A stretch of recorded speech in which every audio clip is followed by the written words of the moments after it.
આજની વાર્તા. અંધારામાં દીવો.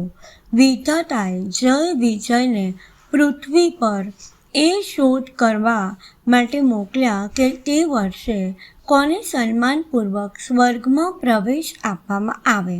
બંને દૂતો બધે જ ફર્યા અને સજ્જનો તથા ભક્તોનો હિસાબ કિતાબ નોંધતા રહ્યા. આ દરમિયાન તેમણે એક અંધ વૃદ્ધ માણસને જોયો, જે રસ્તાના કિનારે દીવો પ્રગટાવીને બેઠો હતો.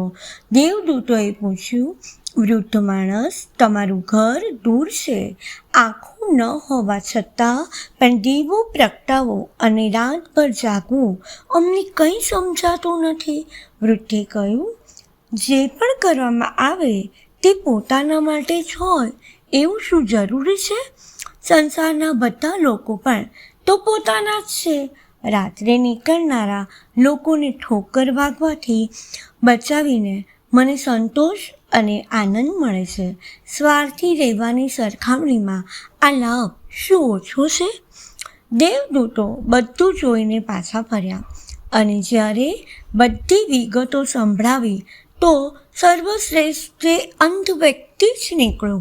દેવતાઓ પોતાના ખભા પર પાલખીમાં બેસાડીને તેને સ્વર્ગમાં લઈ આવ્યા અને પુણ્યાત્માઓમાં સૌથી મોટા વ્યક્તિને આપવામાં આવતા સ્થાને તેને રાખવામાં આવ્યો.